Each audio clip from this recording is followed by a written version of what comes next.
Everyone, good morning, welcome back to my channel.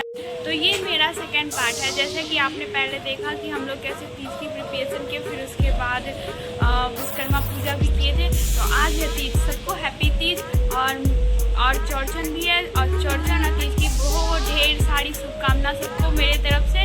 तो चलते हैं, ब्लॉग स्टार्ट करते हैं। तो आज हम लोग तीज का पूजा करेंगे और मुहूर्त भी है कुछ, तो भी हम लोग जा रहे हैं फटाफट फूल लाने के लिए, क्योंकि पूजा में फूल भी लगते हैं। तो जल्दी से निकलते, फूल लेके आते, फिर उसके बाद आगे आगे क्या करते हैं वो सब मैं आपको दिखाऊंगी। हम लोग आ चुके हैं बेलपत्र लेने। सबसे पहले मोड़ पे आए हैं। यहाँ देखो चारों बगल जंगल है।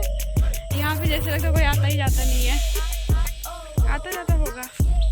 तो हम लोग यहाँ से जल्दी से फटाफट डरते डरते बेलपत्र तोड़ेंगे, उसके बाद जाएंगे घर। नहीं सॉरी, घर नहीं, और भी मुझे कुछ फूल वगैरह सब लेना है। पता है वहाँ गाड़ी चढ़ाने में मेरा चक्का ऐसे से फिसल रहा था, इस वजह से इधर नहीं लिखा है। इधर घुमाने वाला जगह भी नहीं है, देखो आरी बना हुआ है। चलो देखते हैं कहाँ बेलपत्र मिलेगा। फाइनली हमें बेलपत्र का पेड़ मिल चुका है, और इतना अंदर आने के बाद तो हम लोग जल्दी यहाँ देख लो तोड़ के रखे हैं, और तोड़ना है, उसके बाद यहाँ से निकलेंगे। और कौन का पेड़ कहाँ मिलेगा मुझे समझ में नहीं आ रहा। हम लोग बेलपत्र ले लिए, अब हम लोग जा रहे हैं अकौन की खोज में। तो ये रहा बेलपत्र, अब चलते हैं। घूमते आ गए धनछी, लेकिन हमको अकौन का पेड़ कहीं नहीं दिखा। अभी भी मेरा सर्च जारी है, तो चलो देखते कहाँ पेड़ मिला, लेकिन फूल इसमें एक भी नहीं है। हमारी सर्च अभी भी बाकी है। सदाबहार का ढेर सारा वाइट वाला फूल, तो हम लोग यहाँ से थोड़ा सा फूल लेके ले लिए। मंदिर में भी आके देखे अकौन का पेड़ में फूल होगा, नहीं है। और यहाँ पे देखो दुर्गा पूजा की तैयारी हो रही है। तब हम लोग दुर्गा पूजा में यहाँ का ब्लॉग बनाएंगे, देखेंगे क्या क्या होता है। नींबू लेने आए हैं, जनेरी नींबू। फाइनली यहाँ पाली मंदिर में आके हमको अकौन का पेड़ का जो फूल है वो मिल चुका है। ये देखो अकौन का फूल है ये, और यहाँ पे सोनाली तोड़ रही है कनेर का फूल। और यहाँ से फिर हम लोग जाएंगे धतूर लाने। तो वहाँ से हम लोग अकौन का पेड़ में से फूल ले लिए। पता है यहाँ पे तो जहाँ तहाँ देखो खाली अकौन का ही मिल रहा है। यहाँ पे धतूर मिला है, वो धतूर लेने के बाद चलेंगे वापस घर। तो जंगल में है, दिखाती हूँ। यहाँ पे पर्पल वाले धतूर है और वाइट वाले भी है, दोनों तोड़ना है हमको। जो कलेक्शन हो चुका है, अब हम लोग जा रहे हैं घर। तो हम लोग घर आ चुके हैं, और मम्मी यहाँ पे पूरा तैयारी करके रखी हुई है। उसके बाद यहाँ पूजा होगा। अभी तो फिलहाल मुझे खाना बनाने जाना चाहिए। पूजा मैं बनाने वाली हूँ, क्योंकि मेरी मम्मी गई है नहाने के लिए, पूजा करनी है उनको, इस वजह से। तो जल्दी फटाफट खाना बना लेते हैं, कंप्लीट बना कर लेते हैं। उन्होंने दाल चावल बना दिया, चोखा मतलब आलू भी उबाल दिया। ठीक है, बना दी जल्दी। तो यहाँ पे मम्मी स्नान करके आ चुकी है, और यहाँ पे तैयारी कर रही है पूजा का। इससे पहले यहाँ पिठार का जो मम्मी की बनावे छी, हाँ अरपन, इसमें प्रसाद वगैरह सब डालने के लिए यहाँ पे कलश वगैरह सब बिठाया जाएगा, उसके लिए बना रही है। तो उसके बाद तैयार हो जाएगी। तब तक मेरे साथ बने रहो, आगे क्या क्या होता है वो सब मैं आपको कंटिन्यू दिखाने वाली हूँ। तो यहाँ पे सारा चीज़ रखा चुका है, जो पूजा में होने वाला है। सामग्री उपयोग, फल फ्रूट, दही, सब कुछ है। धूप अगरबत्ती, पूजा का कथा वाला बुक सब है। और यहाँ महादेव और पार्वती जी का जो होता है मूर्ति, वो भी है। अभी नहीं दिखाया जा सकता क्योंकि अभी पूजा नहीं हुई है।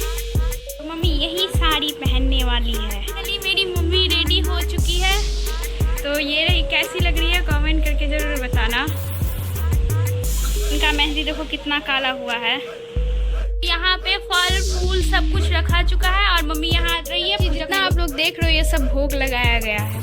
और आज के दिन पूजा होता है शिव पार्वती। कल गणेश जी का पूजा होगा, और ये जो पूजा है तीज वाला, ये कल विसर्जित होगा सुबह में। तो अभी पूरी रात हम लोग जगेंगे, और ये अखंड दिया जल रहा है। ये वाला दिया बुझना नहीं है। तो अभी हम लोग कथा स्टार्ट करते हैं, उसके बाद आगे की कहानी बताएंगे। करने के बाद कथा सुने।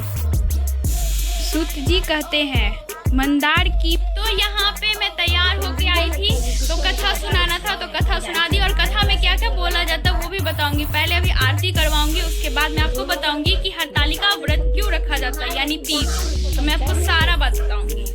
तो अभी मैं आरती करवा दूँ, उसके बाद मैं बताती हूँ। तो मम्मी आरती की तैयारी करने के लिए दीप वगैरह सबको ये कर ली, क्योंकि कथा करने के बाद आरती करवाना है। तो यहाँ पे भगवान जी का आरती है तो हम आरती करवाएंगे। पहले शिव जी का आरती होगा, फिर उसके बाद पार्वती जी का होगा, फिर उसके बाद गणेश जी का होगा। मम्मी आरती कर ली, अब जा रही है घर समय दिखाने के लिए। पापा यहाँ बैठे हुए हैं, दाई भी आई हुई है, पहले चंदन टीका कर रही है पापा को। कलावा भी बांधेंगे है।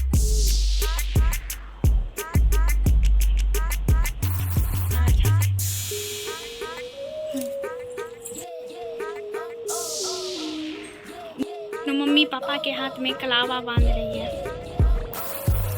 यहाँ हो चुका है पूजा संपन्न। अब वो खंडित दीप के पास बैठना है। अब मम्मी अब से रहेगी रात तक यहीं। सुबह में हम लोग उठेंगे, फिर पारण होगा।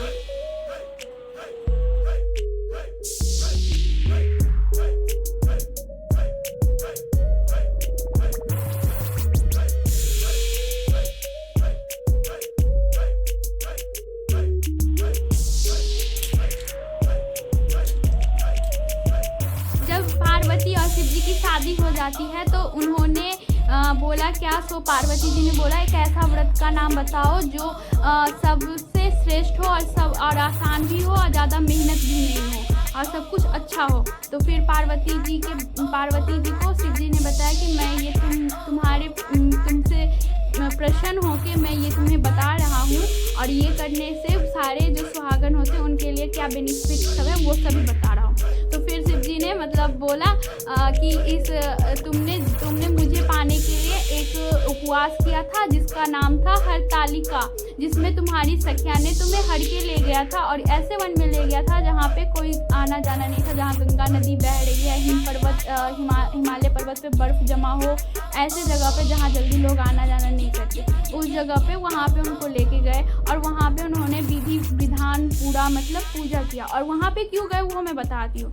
भगवान पार्वती जी थी तो उनके जो पापा थे उनका नाम हिमवान था, और उनके पास नारद जी एक दिन आए और वो बोले कि मेरी पुत्री सबसे अलग है और इतना कष्टदायक सब उपवास वगैरह पूजा वगैरह करती है, मैं ऐसे कैसे किसी को अपनी पुत्री नहीं दे सकता हूँ शादी के लिए।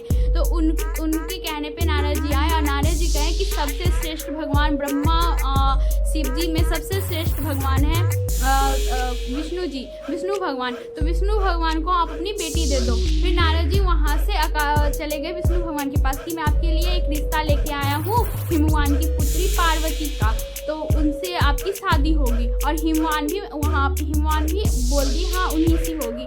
फिर ये जब बात पार्वती जी को बताया कि तुम्हारा विवाह हम भगवान विष्णु से करना चाहते हैं, तो पार्वती ये सुन के दुखी हो गई और अपने सखी के पास चली गई और सखी के पास गई और बोली क्या, मुझे ऐसी जगह ले चलो कि मुझे मतलब कोई देखे ना, कोई कुछ नहीं, मतलब ऐसी जगह ले चलो, मुझे सिर्फ मैं शिव जी से शादी करना चाहती हूँ और मैं उन्हीं को अपना मन से, अपने तन से, अपने धन से अंदर ही अंदर मैं पति मान चुकी हूँ, ऐसा बोलती है उन्होंने। और फिर उनके बाद उनकी जो सखियाँ हैं उनको लेके एक ऐसे वन में जाती है जहाँ पे आना जाना ना हो। फिर वहाँ पे उन्होंने ये व्रत किया जिसका नाम है हरतालिका, जिसको हम लोग तीज भी बोलते हैं। तो ये सब व्रत का कहानी है जो मैं मम्मी को पढ़ के सुनाई हूँ बुक से, तो मुझे जितना तक मुझे याद है मैं उतना तक बता रही हूँ। तो यही सब है। और ये इनका जो है बेनिफिट ये बोला गया कि जो ये व्रत की कथा सुनेगी और जो करेगी वो हमेशा सुख संपन्न जिंदगी जिएगी, और ऐसा होना भी चाहिए, अपने पति के लिए भी करना चाहिए।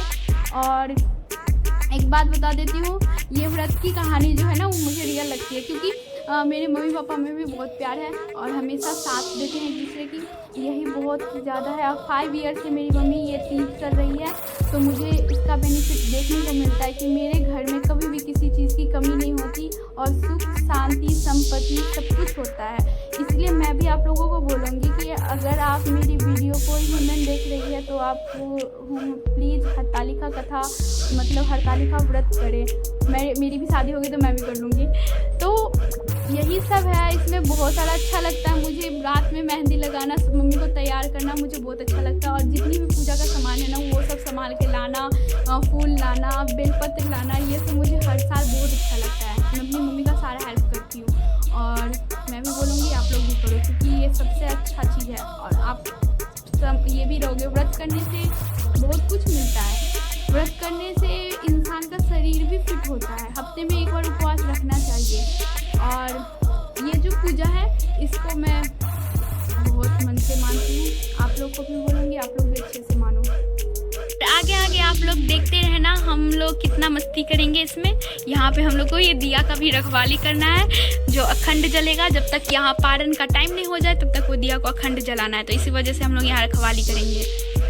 लग रही है वो कमेंट करके ज़रूर बताना। मेरी मम्मी भी कैसी लग रही थी वो भी कमेंट करके ज़रूर बताना। तो अभी बने रहो मेरे साथ। मैं आई थी चाय पीने के लिए, तो यहाँ देखो चांद भी निकला हुआ है, कितना प्यारा है। और आज चौरचन भी है, क्योंकि तृतीया और चतुर्थी दोनों साथ में था। तो 12 बजे के बाद चतुर्थी क्या बोलते हैं होने वाला था। तो देखो, तो मेरी मम्मी 12 बजे से पहले पूजा कर ली थी। और ये जो है यहाँ पे चौरचन मनाया जा रहा है। जिनके यहाँ चौरचन है वो छत पे ऐसे करके सजाए हुए हैं। तो रात का खाना मैं बनाने वाली हूँ। तो मैं और मेरे पापा मेरी सराहनी खाएगी। तो मैंने आटा गूँथ लिया है देखो, और मैं बना रही हूँ आज जीरा आलू, और अभी रोटी बनाएंगे। तो फटाफट बनाते हैं, ठीक है। मेरी रोटी पूरी गोल गोल होती है, वो भी मैं दिखाऊंगी आपको। और उससे पहले आप लोग देख लो, यहाँ पे दीप अभी तक जल रहा है। इसको हम लोग आके तेल रख के फिर जाते हैं। और यहाँ अखंड ज्योत जलेगा। और मॉर्निंग में हम ये सब साफ कर देंगे, जो फूल बेलपत्र जो सब है वो सब उठा के सुबह में हम लोग को विसर्जित करना है। तो यही खाना मैं बनाई हूँ, आलू जीरा और रोटी। हो चुका है सुहाना, क्योंकि हो रही है बारिश। और इसी राहत की वजह से मेरी मम्मी का व्रत हो जाएगा पूरा का पूरा। तो मेरी मम्मी का व्रत हो जाएगा सक्सेसफुल। तो ये देखो कितना अच्छा बारिश हो रहा है, थोड़े थोड़े बूंद और ठंडी ठंडी हवा। इस बार तीज में इतना अच्छा नहीं लग रहा, क्योंकि दीदी, बड़ी मम्मी, मेरी बहन कोई नहीं है। मैं अकेली हूँ मम्मी के साथ। तो मुझे भी नींद आ रही है। मैं सोच रही हूँ मैं थोड़ा देर सो जाऊँ, फिर उसका सुबह होकर तो मम्मी की हेल्प कर दूँ। इसी वजह से मैं सोने जा रही हूँ। कल सुनते हैं। और हमको पता है पापा मेरे उठने से पहले जाके वहाँ पूजा का जो सारा सामान है ना वो विसर्जित कराएंगे नदी में। तो उसका नहीं पता, लेकिन मम्मी को खाने बनाने में तो मैं हेल्प कर सकती हूँ ना। तो फटाफट अब मैं सो रही हूँ, मुझे बहुत नींद आ रही है। कल रात में जगूँगी तो उसमें ब्लॉग में डाल दूँगी, नहीं जगी तो सोई रह जाऊँगी। तो इसलिए बाय बाय, गुड नाइट। तो सुबह के बज रहे हैं 4:30। तो मम्मी अभी आरती कर रही है और मैं इधर चाय बनाऊँगी, क्योंकि मम्मी अभी फरार करेगी उसके बाद। तो चाय बनाना तो बनता है।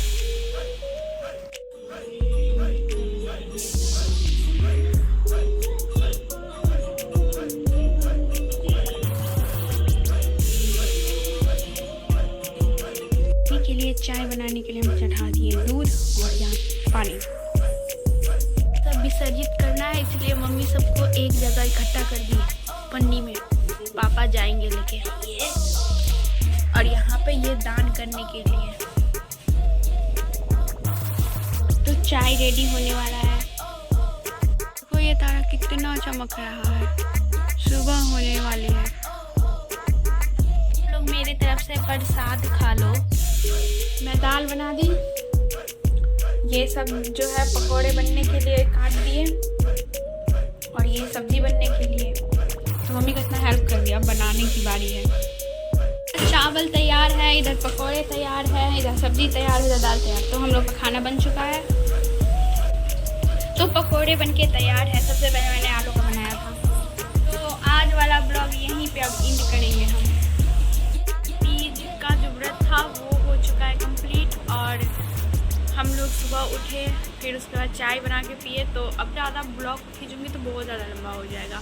तो इस वजह से मैं अपना ब्लॉग यहीं एंड करती हूँ। आप मेरे चैनल पे लाइक, सब्सक्राइब, कमेंट ज़रूर करना। और जो पार्ट आपको अच्छा लगा हो ज़रूर कमेंट करना। बहुत ज़्यादा हम लोग इंजॉय किए, लेकिन उतना नहीं कर पाए। मेरी कोई फैमिली में दीदी, रीतू, ये लोग